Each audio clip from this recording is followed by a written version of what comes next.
He was hanging from a bridge. The wheels of his carriage skid. Wood cracks. Stone gives way. And for one suspended second, he knew this. He was about to die. In moments like this, people expect angels, heaven, light.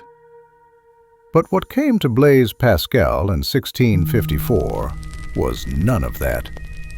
It was fire, without comfort, without warmth, a blaze so violent it burned itself into memory.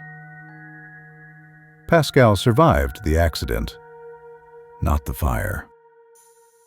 That night, he wrote a short, feverish note, folded it carefully, and stitched it inside his coat. He never spoke of it, not once. When he died, they found it still there. This wasn't a confession of faith, but a scar. Stay with me, because what Pascal encountered in that fire wasn't God, as people believe, but something else, something horrible, which shattered the mind of one of history's greatest thinkers. Pascal was not a mystic.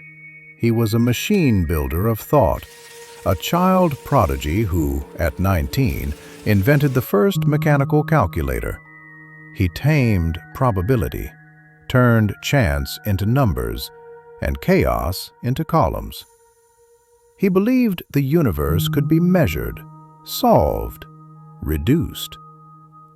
But when he looked up, not with wonder, with terror, the eternal silence of these infinite spaces terrifies me. That sentence isn't poetic. It's an expression of existential dread in a universe with no comforting heavens and no divine voice. Just endless darkness, extreme cold, and silence. A universe that didn't notice him. The result of that experience wasn't atheism, but profound dizziness. And this is where the wager begins. You've heard it explained calmly. A bet on God.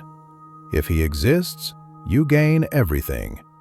If he doesn't, you lose nothing. But that version is a lie of tone. The wager was never clever. It was desperately painful. Because Pascal wasn't proving God's existence. He was trying to survive a universe which refuses to sense. Logic had betrayed him. Probability laughed back. The cosmos he once trusted felt like a machine without mercy. And God wasn't a loving father anymore. He was a variable, a constant in an equation that worked whether you lived or died. That realization broke something in him. Pascal's final years were not peaceful. He suffered constant pain, relentless illness. He wore a belt of spikes beneath his clothes, not out of holiness, but dread that silence would return. He wrote Les Pensées, not a book, but fragments, notes, arguments, defenses against the dark. There was no certainty, only resistance, because the fire didn't show him God.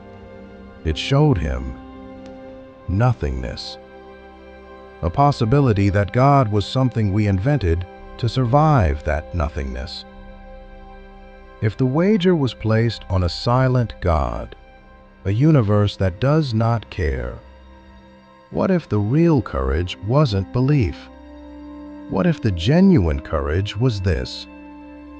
That even in a meaningless void, humans are still powerful enough to create meaning.